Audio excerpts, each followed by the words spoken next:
What's up, guys? This is Ben, and this is a video that I am making for Javier, who is a Spanish-speaking physical education professor, for a resource that he's putting together for some of his students that are Spanish-speaking future professionals. So hopefully this is helpful. We're just going to go through some questions that he sent me. My name is Ben Landers. I am a elementary school physical education teacher. This is my 12th year of teaching. The first 3 years of my teaching career, I traveled between two schools, the school I'm at now and another school. I got to see two different programs, two different administrations, and learn a lot of things during those first 3 years. And then my fourth year, I got a full-time job at the school that I'm at now. I have been full-time at this school for the last, 3 minus 12, 9 years.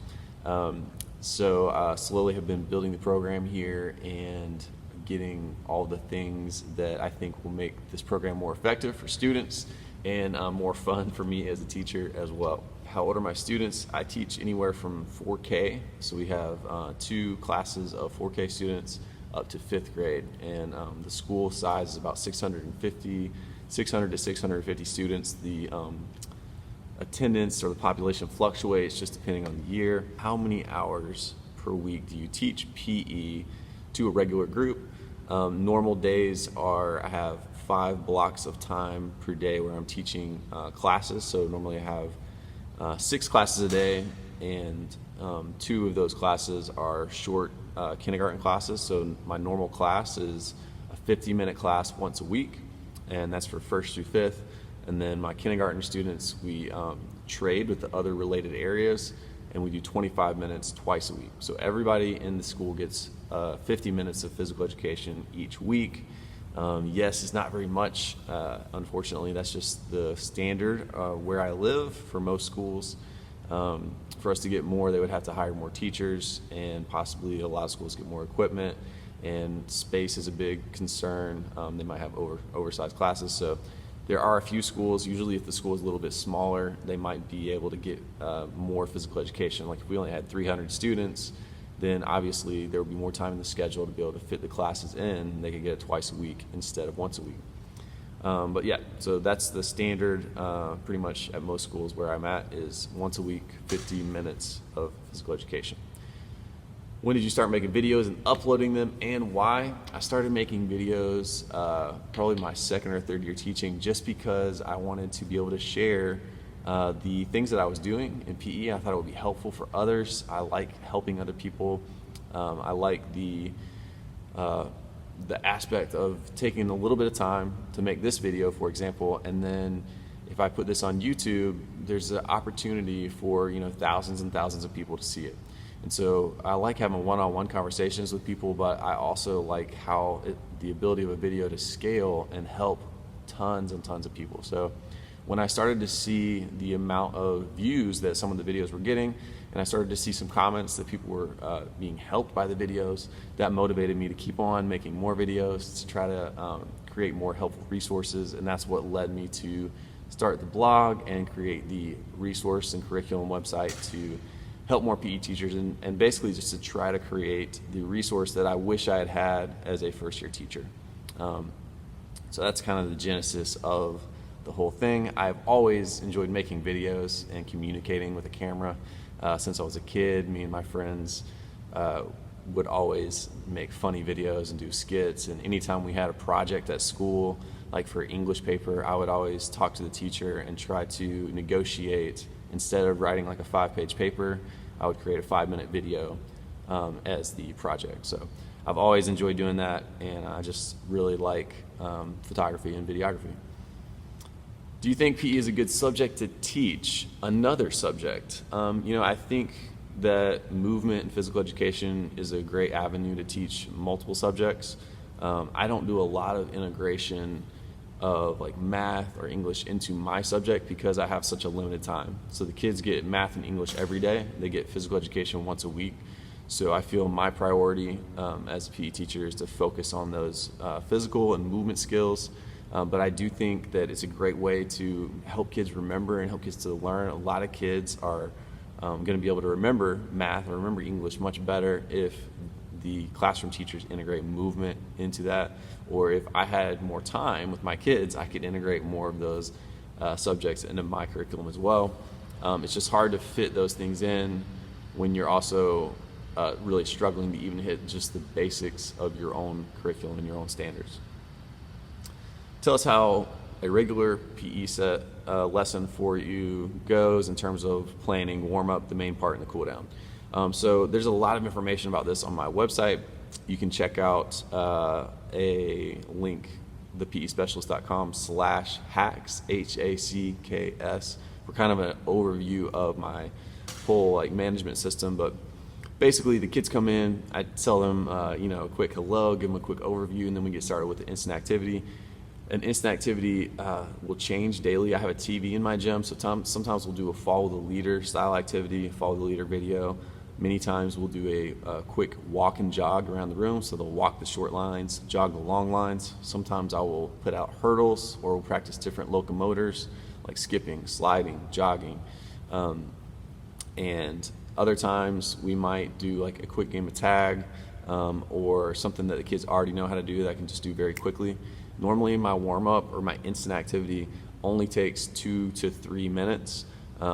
If we're doing a skill-focused activity like throwing or maybe basketball passing, my warm-up might be get with the partner, throw back and forth with your partner 3 times, and then jog a lap. So I'm trying to integrate that skill into the warm-up so the kids get a little bit of extra time practicing that.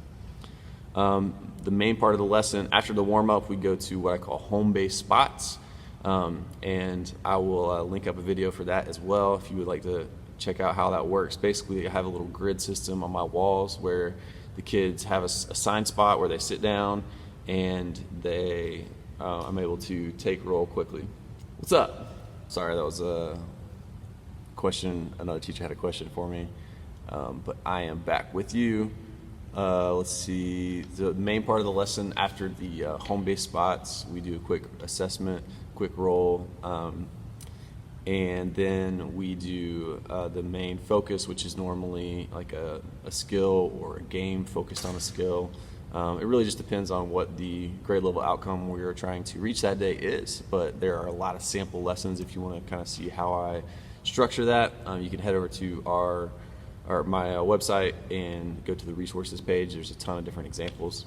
And then cool down, normally you don't have a big cool down. We finish up the game, I do a quick closure. The closure is usually a review of what we've learned, a quick look to the next week, a preview of what we're going to be learning next week to motivate kids to maybe get a little extra practice at home, and then a quick overview of our daily self-assessment. We do a self-assessment every day on how the kids perform that day. You can get more info on that on my website as well, or if you just Google daily self-assessment in PE, you should be able to find that post. Next question is, how do you choose your units? I choose my units when I'm planning out my year based on what I think the most relevant subjects that my kids will use outside of school will be. The most relevant thing, I personally believe that we should be teaching students in every single subject that we teach, is life skills, character. I want my kids to be a good sport. I want them to learn how to win and how to lose. I want them to know how to use teamwork and work together with other people. I want them to learn how to resolve conflicts. And so those things are built into everything that we do, how to cooperate with others and work as a team. But aside from that, when I'm choosing subjects, I'm thinking about what my kids can do every day. So for us at our playground, we have a soccer field with soccer goals. We have a 4-square court. We have a basketball court. And so every year I'm going to hit those subjects because I know that kids have an opportunity to play every day out at recess on the playground, and I want them to be confident and have the skills that they need to be able to play those sports or activities every day if they want to. I'm gonna do low cost entry point things like jump rope, because the jump rope is so cheap that if a kid wants to get into it, it's very simple for them to do that, and it's an easy thing to carry with you. You can do it anywhere. It's an individual activity, and it's a great way to stay healthy and fit. And then I just try to think of fun activities, what the kids are into, so whatever kind of cultural things like Star Wars or Fortnite or whatever the kids are into, I try to incorporate those things into the other things that we're doing as well, just try to motivate students and keep it relevant so that they are interested in what we're doing. Next question is, how do you make groups? I make groups usually by using an app called Teamshake. Teamshake, it's a great app where you can put all your rosters in and push a button on how many groups you want, splits all the groups out for you. You can do, if you have specific students that you don't want in the same group, you can put a little marker on them where it will separate them. If you have students that you always want in the same group, you can put a marker on them. It always puts them in the same group. If you have strengths and weaknesses, like if you wanted to split up teams evenly based on skill, you can set skill levels for each kid, and the app will automatically split them up evenly. Sometimes if it's not, like for my kindergarten classes, we're not going to be doing very many competitive activities with them. It's more just exploratory, introducing them to the skills for the first time. And so for them, I would normally just split them up myself. I might say, these 6 kids go over here, these 6 kids go over here, we're going to work on a station today. Or if I'm going to split up into 2 groups, I'll say boys over here, girls over here. And then sometimes, depending on the activity, I might just let kids split themselves up. So I might say, all right, there are 4 cones. I want to see 4 lines behind the cone, and I want to have 5 people in each line. If you have an even number of 20, or maybe if you had 24 or 23, you would say, I want 5 or 6 behind each line. But when there's 6 kids in a line, you need to go find a different group. So it takes kids a while to kind of get the hang of that when they're a little bit younger, like 1st or 2nd graders.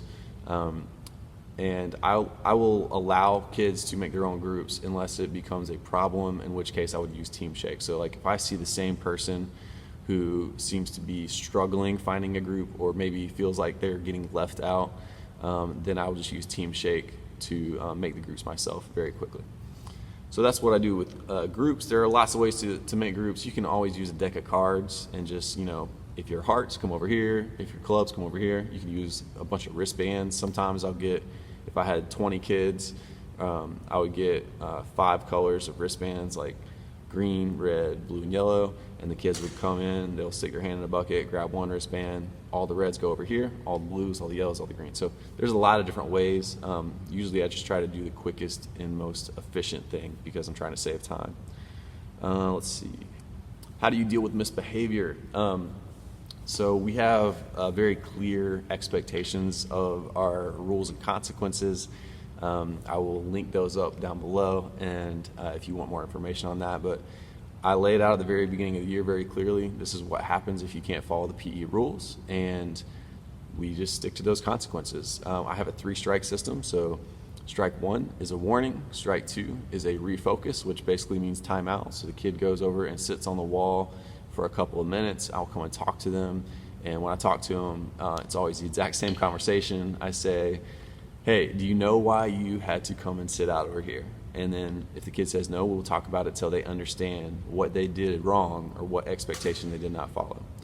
And then when they understand what they did, I'll say, do you know why you had to, or why you cannot do that you did? And what you're trying to get at there is, it's not because you'll get in trouble. So a lot of times for the kindergarten or 1st graders, I'll say, hey, why can you not talk when I'm talking? And they'll say, because I'll get in trouble. And I'm like, no, that's not the reason why. That's what happens when you do it, but the reason why is because I'm trying to teach you something, and I want to help you be successful. And when you talk, you're not going to be able to learn the things I'm trying to teach you, and you're not going to be able to be successful. And so you always want to get back to the why, and you want to help the kids understand the reasons behind the rules that you have. Then strike 3, it's a note home. I have a little clipboard on the wall. Again, I'll put some links below if you want to check all this stuff out. But basically, at strike 3, the kids will go over, fill out the clipboard, and they have to get it signed by their parents. So it's a note home to their parents. Usually, we don't get to strike 3 in my class. After strike 2, kids are most of the time able to turn it back around. And let's see. And that is all of the questions. So Javier, thanks for having me, all of the students. I hope that was helpful for you, and good luck on your future career endeavors of teaching the awesome subject of physical education. Hope you guys have a great day. As always, have fun and teach on. I'll catch you later.